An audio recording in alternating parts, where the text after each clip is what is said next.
नमस्कार, स्वागत है आपका हमारे चैनल लर्न विद एमडी में।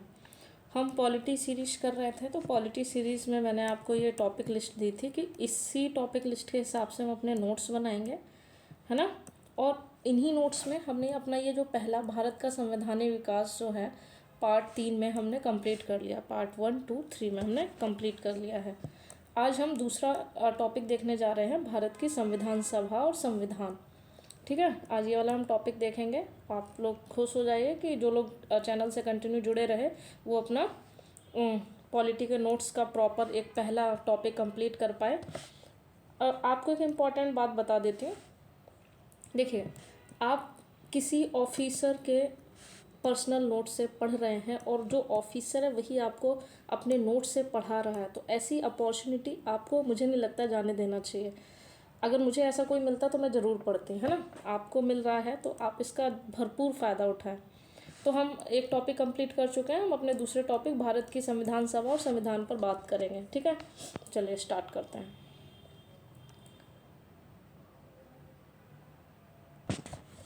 देखिए हमारा जो टॉपिक है भारत का संवैधानिक विकास, जो पहला टॉपिक था उसको हमने कवर किया। आप जो लोग इसको देखे होंगे वही इस दूसरे वाले टॉपिक से कनेक्ट कर पाएंगे, क्योंकि भाई भारत का संवैधानिक विकास जो है वो हमने चरणों में पढ़ा था। कि एक कंपनी के अंतर्गत पढ़ा था कि कंपनी ने कैसे सहयोग किया संवैधानिक विकास के क्रम में हमें, और फिर अंग्रेजों ने कैसे किया। उनकी चीज़ों को देख देख के फिर फाइनल स्टेज क्या हुई, हमने इन दोनों की चीज़ें देखी और समझा। उसके बाद हम अपने संविधान की मांग करने लगे।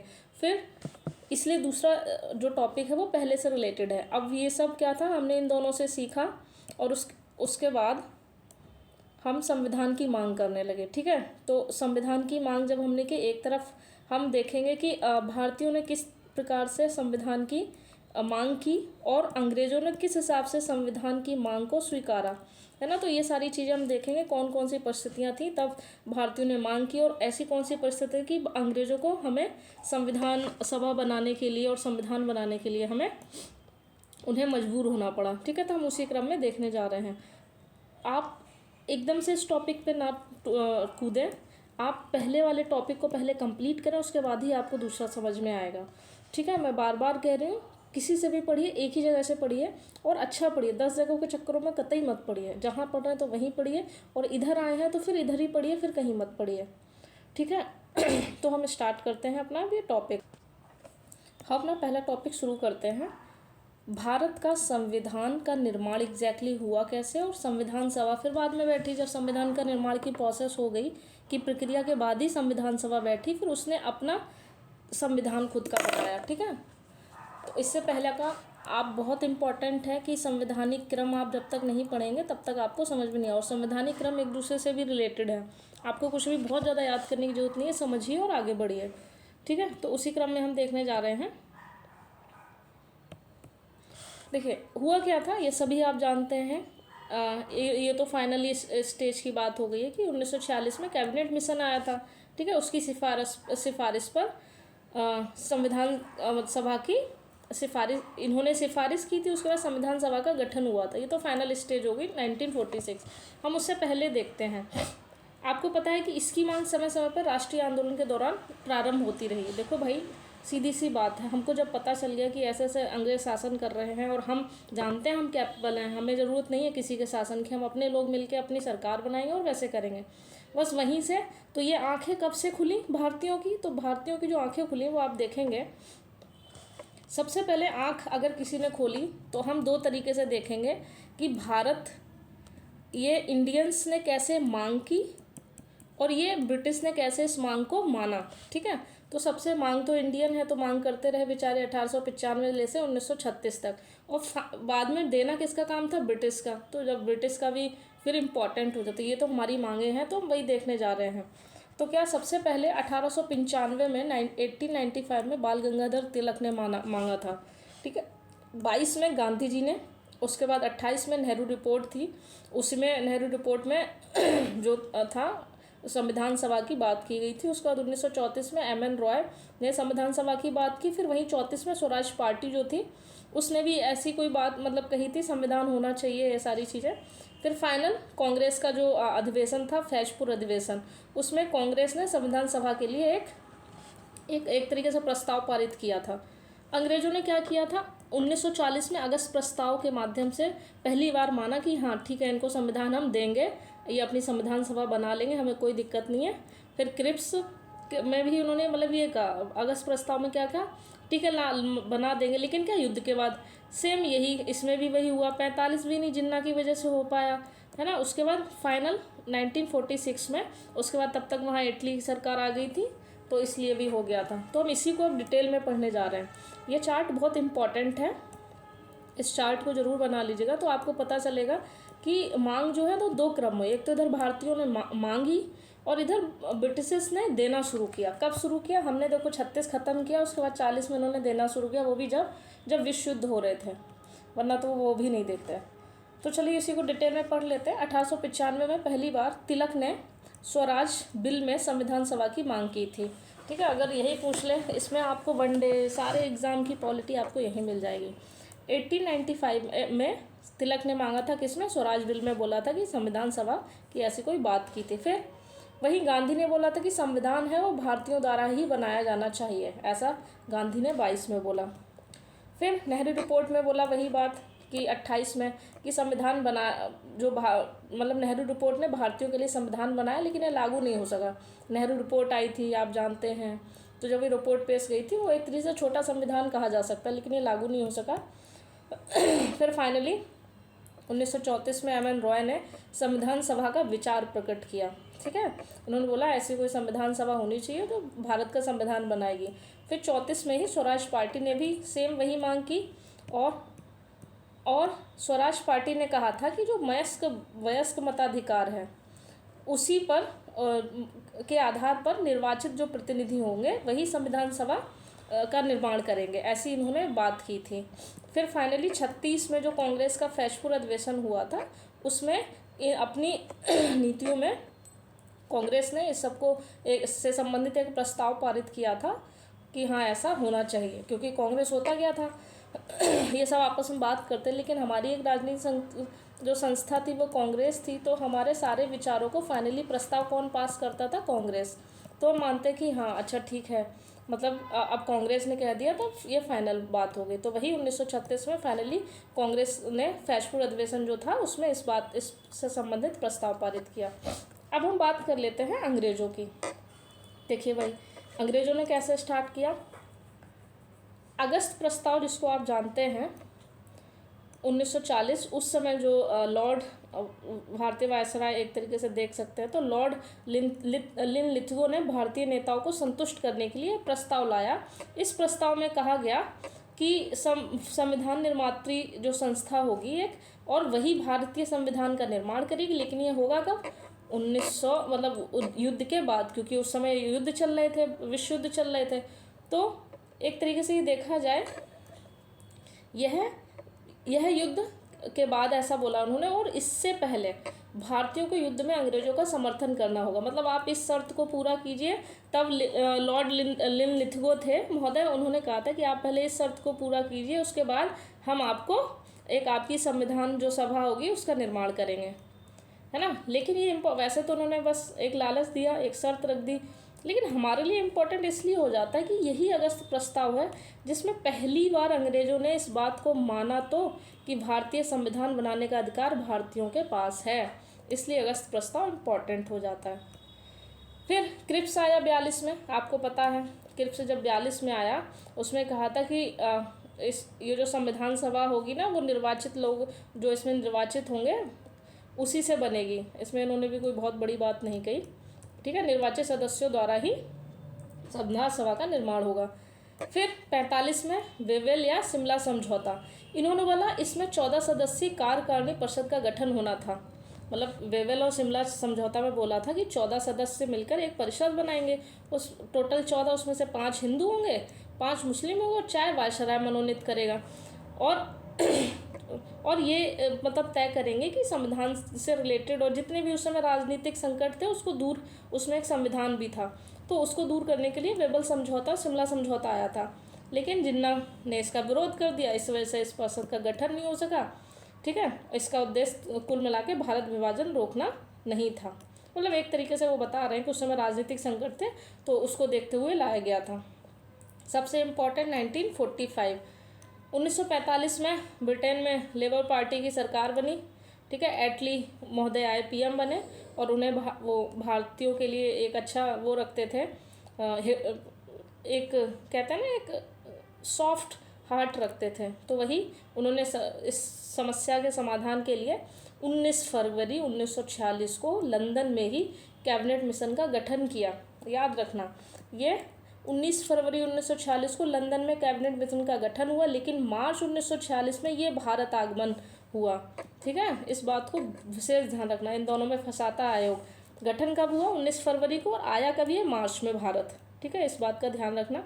तो कुल मिला के, ठीक है, तो वही कैबिनेट मिशन, क्योंकि कैबिनेट मिशन ही आया था जिसकी सलाह पे भारत में संविधान सभा का निर्माण हुआ, तो हमें इसलिए इम्पॉर्टेंट हो जाता है। 19 फरवरी 1946 में इसका गठन हुआ। भारत कब आए? मार्च 1946 में। इसमें कुल 3 सदस्य थे। जो अध्यक्ष थे वो पैथिक लॉरेंस थे, बाकी सर स्टेफर्ड और एवी अलेक्जेंडर। ठीक है, ये सारे लोग इसके 3 सदस्य थे, और लॉरेंस की अध्यक्षता में। ठीक है भाई, इन्होंने क्या रिपोर्ट दी? अब चलो, इन्होंने रिपोर्ट दी, ये रिपोर्ट बनाए भैया, कैबिनेट मिशन आया, उसने अपनी रिपोर्ट बनाई। उसने क्या प्रस्ताव कहा कि ठीक है कि संविधान सभा का गठन किया जाए और एक अंतरिम सरकार का गठन किया जाए। क्या? एक संविधान सभा का गठन होगा और एक अंतरिम सरकार का गठन होगा। ठीक है, संविधान सभा का गठन किया जाएगा और अंतरिम सरकार है, क्योंकि संविधान सभा जब तक बनेगी, है ना, तब तक जो सरकार के रूप में काम वो अंतरिम सरकार करेगी, और जिस दिन संविधान लागू हो जाएगा वही अंतरिम सरकार में कुछ थोड़ा बहुत चेंजेस के साथ वो एक स्थायी सरकार बन जाएगी। तो ठीक है, ये बातें हो गई, 2 बातें क्या हो गई? संविधान सभा का गठन और अंतरिम सरकार। तो हमारे लिए अब इम्पोर्टेंट, क्योंकि सब कुछ हो गया, तो अब संविधान सभा की हम बात करेंगे कि एग्जैक्टली संविधान सभा बननी शुरू हो गई। तो संविधान सभा कैसे बननी शुरू हो गई? सबसे पहले तो इसकी संरचना देखेंगे। संविधान सभा में कौन, कितने लोग कहाँ से थे? आप लोग खुद क्या करो कि अच्छा इतने लोग यहाँ से थे। टोटल 389 थे, उसमें से 292 आपके ब्रिटिश जो प्रांत कहे भारत में जितने भी ब्रिटिश प्रांत थे, तो वो टोटल 292 ब्रिटिश प्रांत से लिए गए थे, 4 ब्रिटिश कमिश्नरी से लिए गए थे, और 93 देसी रियासत से। तो कुल मिला के 389 सीटें थी, और इन 389 का डिवाइड मतलब था कि इतने ब्रिटिश प्रांत से आएंगे, 4 ब्रिटिश कमिश्नरी से आएंगे, और 93 देसी रियासत पे आएंगे। और 10 लाख पे एक सदस्य बोला गया था कि 10 लाख पे एक सदस्य होगा इनका। ठीक है 10 लाख पे एक सदस्य, ये हमने बात कर ली। सदस्यों का चुनाव वयस्क मताधिकार पर ना होकर प्रत्यक्ष रूप से नहीं हुआ, अप्रत्यक्ष रूप से विधानसभा के जो भी निर्वाचित सदस्य थे उनके द्वारा किया गया। मतलब क्या कह रहा है?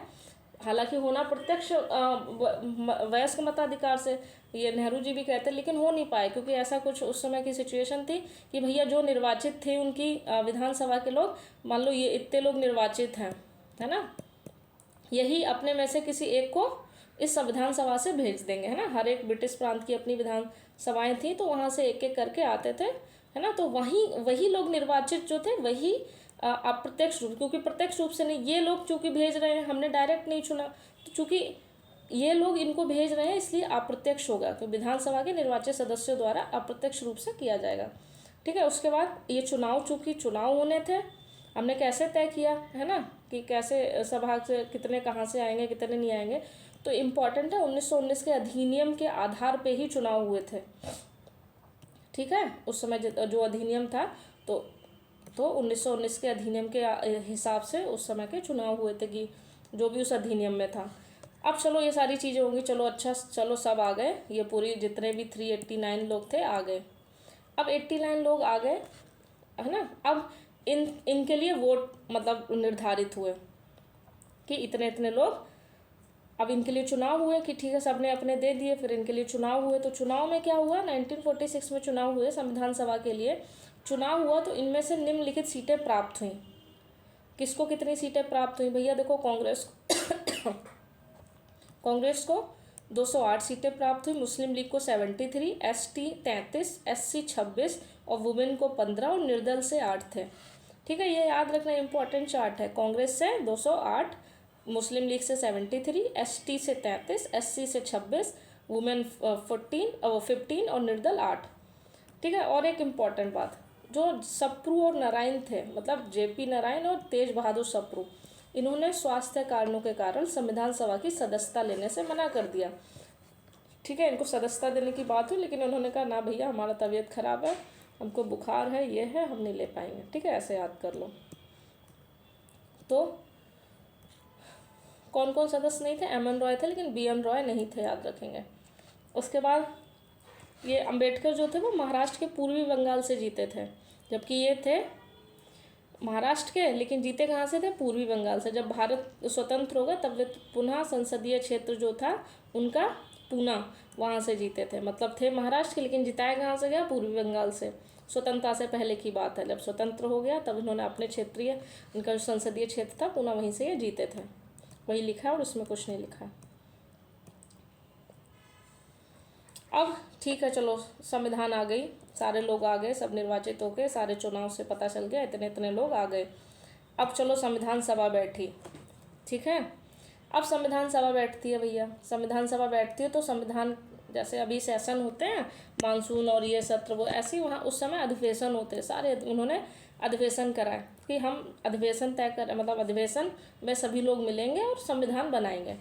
तो भैया 9 दिसंबर को पहला अधिवेशन हुआ, इसकी पहली बैठक हुई। इसमें जो सच्चिदानंद सिन्हा थे, है ना, वो अस्थायी सदस्य थे, उसको याद रखेंगे। इसी पहली बैठक की अध्यक्षता में मतलब इन्होंने ही की थी इस बैठक की अध्यक्षता। 207 सदस्यों ने भाग लिया था। ठीक है, और हैदराबाद जो रियासत थी उसका कोई भी सदस्य नहीं था। इस बैठक का बहिष्कार मुस्लिम लीग ने किया, क्योंकि भैया 73 जीत के आए थे, वहाँ कांग्रेस 208 आई थी, और सब मिला के टोटल 207, और बाकी सब पता नहीं कहाँ थे कि संविधान इतनी इम्पोर्टेंट चीज़ बन रही तो सब गायब है। मुस्लिम लीग ने बहिष्कार किया तो इनके लोग वैसे ही नहीं आए होंगे, इसलिए 207 संख्या कम रह गई 389 में से। ठीक है, 11 दिसंबर को अगली बैठक हुई। 9 के बाद एक दिन का गैप लिया, सब भाई थक गए थे।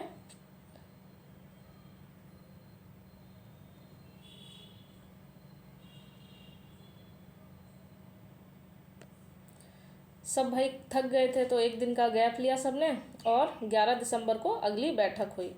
11 दिसंबर को जब अगली बैठक हुई तो क्या हुआ भाई? राजेंद्र प्रसाद, जो सच्चिदानंद अस्थायी थे, वो तो एक दिन नया नया था तो चलो उनको रख लिया। अब दूसरे दिन से सारी चीज़ें स्थिर हो गई, सभी चीज़ें एक नियम के तहत चलने लगी। तो भैया जो स्थायी सदस्य की ज़रूरत होगी, है ना, स्थायी अध्यक्ष जो होगा वही तो इन सब चीज़ों को चलाएगा। तो भैया राजेंद्र प्रसाद को हमने स्थायी अध्यक्ष बना दिया बैठक का, दूसरी बैठक में, मतलब 11 दिसंबर वाली।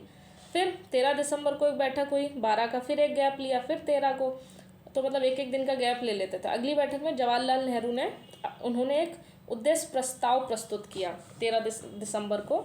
जवाहरलाल नेहरू ने एग्जैक्टली ये उद्देश्य प्रस्ताव वही है जो आप अभी इस समय प्रस्तावना देखते हैं। उसमें उन्होंने बताया था कि भैया ऐसे ऐसे हम ये प्रस्तावना, या उस समय उनको उद्देश्य प्रस्ताव कहा कि ऐसे ऐसे संविधान होगा। अभी भी तो देखिए हम भारतीय मतलब हम प्रस्तावना से पूरे संविधान का एक पूरा व्यू हमको मिल जाता है, पूरे संविधान की हमें दर्शन हो जाता है मात्र प्रस्तावना भर से। तो वही प्रस्तावना उद्देश्य प्रस्ताव के रूप में जवाहरलाल नेहरू ने तीसरी बैठक मतलब 13 दिसंबर को प्रस्तुत की। और इस चूँकि ये जो उद्देश्य प्रस्ताव था, लेकिन ये पास कब हुआ? 22 जनवरी 1947। 13 दिसंबर को प्रस्तुत किया और 22 जनवरी को 1947 को इसे पास कर दिया गया। ठीक है। फिर इसकी और नेक्स्ट इम्पॉर्टेंट बात क्या थी? 13 दिसंबर को जिस दिन ये सारी चीज़ें हुई और जिस दिन उद्देश्य प्रस्ताव पास हो गया, क्योंकि यही पहला दिन था, यही उद्देश्य प्रस्ताव एक प्रस्तावना थी, मतलब पहला भाग था, तो इसीलिए कहते हैं संविधान निर्माण की प्रक्रिया 13 दिसंबर से ही शुरू हुई। तो वही 22 जनवरी को उद्देश्य प्रस्ताव पास हुआ, और ये आगे का है वो अभी आगे देखते हैं। फिर क्या हुआ?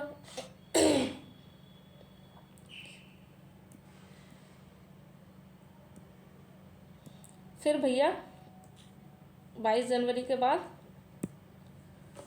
आप सीधे आ गए 22 जुलाई। तब तक ऐसा कुछ हुआ नहीं। 22 जुलाई को चीज़ें वो अपना करते रहे, वो हमारे लिए इतना इम्पोर्टेंट नहीं है। हमने 9 पढ़ा, 10 पढ़ा और 13 पढ़ा। ठीक है, 10 इंपॉर्टेंट, 13 9 केवल ये इंपॉर्टेंट कि अस्थाई जो अध्यक्ष थे सच्चिदानंद, केवल वो। ठीक है, अब क्या हुआ भैया, जुलाई याद कर लो, 22 जुलाई। जनवरी चल रहा था ना भाई, ये दिसंबर चल रहे थे चुनाव, मतलब वही, सॉरी चुनाव नहीं, मतलब अधिवेशन।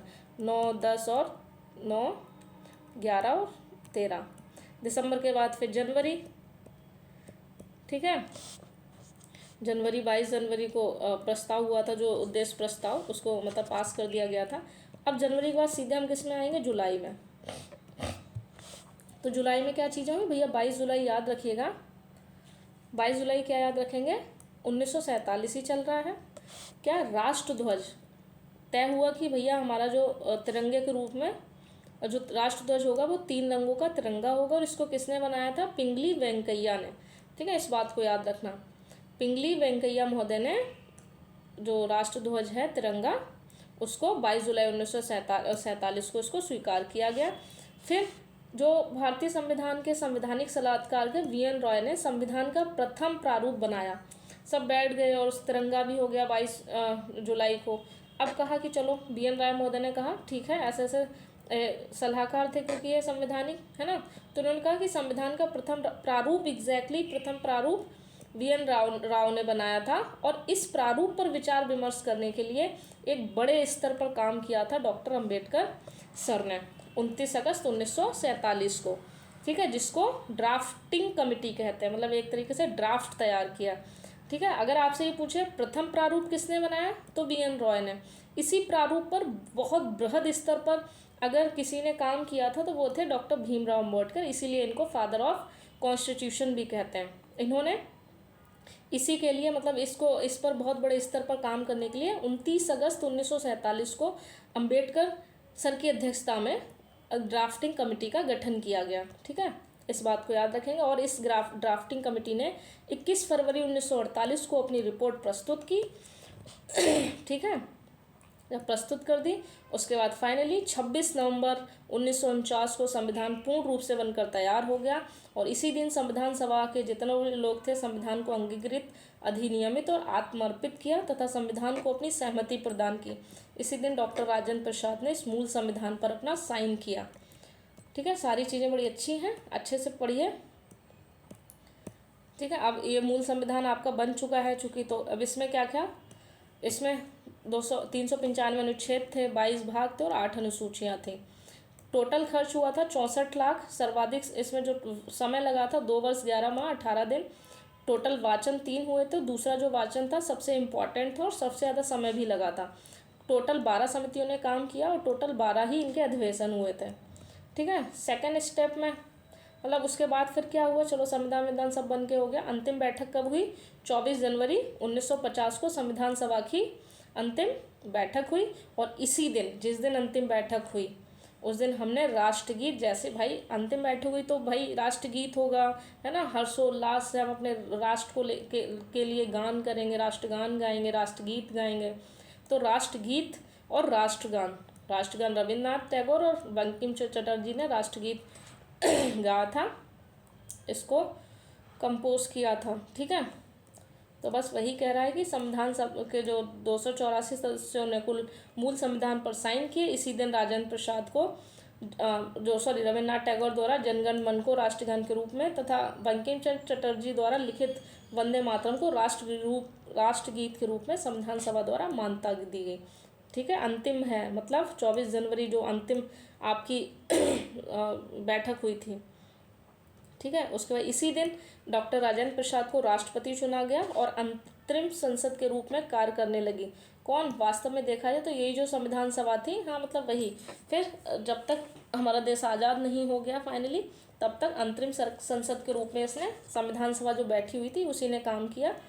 ठीक है, फाइनली 26 जनवरी 1950 को हमने संविधान को लागू कर दिया, 26 जनवरी 1950 को। ठीक है, डॉक्टर राजेंद्र प्रसाद ने झंडा फहराया। राष्ट्रपति के रूप में भारत के जो प्रथम चीफ जस्टिस ऑफ इंडिया थे HG कानिया, उन्होंने राष्ट्रपति जी को शपथ दिलाई, और इसी दिन भारत सरकार ने सारनाथ में स्थित अशोक स्तंभ को राजकीय चिन्ह के रूप में स्वीकार किया। अब भाई सीधी सी बात है, जिस दिन संविधान लागू होगा उस दिन मोहर लगेगी, तो मोहर किसकी लगेगी, अशोक स्तंभ। ठीक है, तो ये वाली बात हो गई। कुछ इम्पॉर्टेंट है, संविधान जो है वो मूल रूप से इंग्लिश में है, संसद के केंद्रीय कक्ष एनेक्सी भवन में रखा गया है। फिर संविधान सभा का पुनर्गठन की भी एक बार बात आई थी, वो 31 अक्टूबर 1947 को किया गया था। इसके जो उपाध्यक्ष थे वो H.C. मुखर्जी थे, ठीक है। फिर कुछ महान भाव थे जिन्होंने टिप्पणियाँ बहुत की। तो एक तो थे ऑस्टिन महोदय ने कहा था कि संविधान सभा ही कांग्रेस है, मतलब कांग्रेस को एक तरीके से टारगेट किया और कांग्रेस ही भारत है, ठीक है। दूसरा क्या, अब जो समितियां हैं वो हम कल पढ़ेंगे, ये वाला जो पार्ट है वो कंप्लीट हो गया है। आपसे बार बार वही बात कहूँगी कि भाई कोई PCS ऑफिसर आपको अपने नोट्स से पढ़ा रहा है, पढ़ लीजिए, मत इधर उधर के चक्कर में पड़िए, अच्छे से अपना दीजिए। अभी एग्ज़ाम लगे हुए हैं फ्यूचर में आपके बहुत सारे, है ना, तो अच्छे से कीजिए, आप अच्छा करेंगे। देखो एग्ज़ाम सिलेक्शन की वही आपको बताया, सिलेक्शन की पहली प्रोसेस है नोट्स आपके बने हैं कि नहीं हैं। किताबों से नहीं पढ़ा जाता, इस बात को याद रखना। नोट्स बनाने के लिए मैंने ये सीरीज़ शुरू की है, ठीक है। अभी मेरे पास वक्त है तो मैं अभी कर रही हूँ, कल को वक्त नहीं होगा तो मैं ये भी वक्त नहीं दे पाऊँगी। तो इस बात का या इस परिस्थिति का पूरा आप लोग लाभ उठाइए, ज़्यादा से ज़्यादा अपने नोट्स अच्छे बनाइए, ठीक है। बाकी इतनी मेहनत के लिए एक लाइक तो बनता है आप लोगों का, और आपकी कोई भी समस्या हो तो कमेंट्स कीजिए। बाकी चैनल से जुड़े रहने के लिए आप सभी का बहुत बहुत धन्यवाद।